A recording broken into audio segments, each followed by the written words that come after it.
Making charges for HUID 916 gold ornaments start from just 2.9%. Bobby Jamanur International Jewelers, traditionally trusted for 162 years.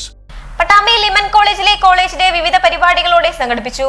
Pattambi ലിമൻ കോളേജിന്റെ വാർഷികാഘോഷമാണ് വിവിധ പരിപാടികളോടെ സംഘടിപ്പിച്ചത്. College ഓഡിറ്റോറിയത്തിൽ വെച്ചായിരുന്നു ആഘോഷ പരിപാടികൾ. വിദ്യാഭ്യാസ സാംസ്കാരിക മേഖലകളിലെ വിദ്യാർത്ഥികളുടെ കഴിവുകൾ പരിപോഷിപ്പിക്കുക എന്ന ലക്ഷ്യത്തോടു കൂടിയാണ് കോളേജ് ഡേ കൊണ്ടാടിയത്.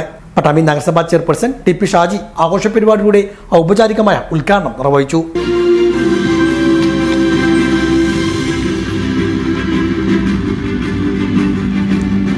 പട്ടാമ്പി എന്ന് പറയുന്നത് നമുക്കെല്ലാവർക്കും അറിയാം.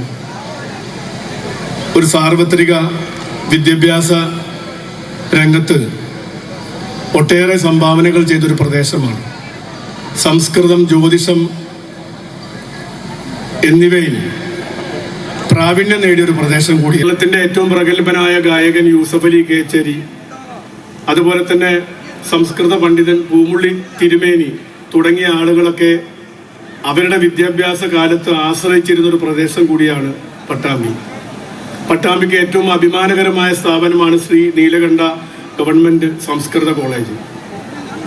ആ ഗവൺമെന്റ് സംസ്കൃത കോളേജ് ഇന്ന് ഇന്ത്യയിൽ തന്നെ അറിയപ്പെടുന്ന ഒരു സ്ഥാപനമായിട്ട് മാറിക്കഴിഞ്ഞിട്ടുണ്ട്. അപ്പൊ അതിന് സമാനമായ രീതിയിലേക്ക് ആധുനിക വിദ്യാഭ്യാസ രംഗത്ത് ഒട്ടേറെ സംഭാവനകൾ നൽകി പ്രവർത്തിക്കുന്ന ഒരു സ്ഥാപനം കൂടിയാണ് ഈ ലിമന്റ് കോളേജ് എന്ന് പറയുന്നത്. ചടങ്ങിൽ മുഹമ്മദ് മോസിൻ MLA മുഖ്യാതിഥിയായി. കോളേജ് പ്രിൻസിപ്പൽ KP ഷബീർ അധ്യക്ഷത വഹിച്ചു. പ്രശസ്ത കലാകാരൻ കണ്ണൂർ ഷെരീഫ് വിശിഷ്ടാതിഥിയായി പങ്കെടുത്തു. Liman foundation chairman CM Aneefa, vice principal P Sreejaya, college day coordinator Mary Rasmeen, മറ്റു ഭാരവാഹികളും ചടങ്ങിൽ സന്നിഹിതരായിരുന്നു.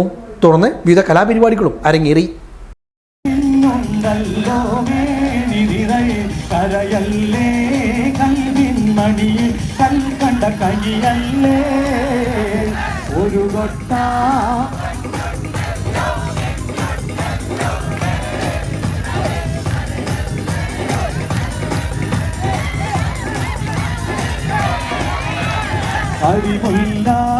പൂവാളത്തിൽ പടത്ത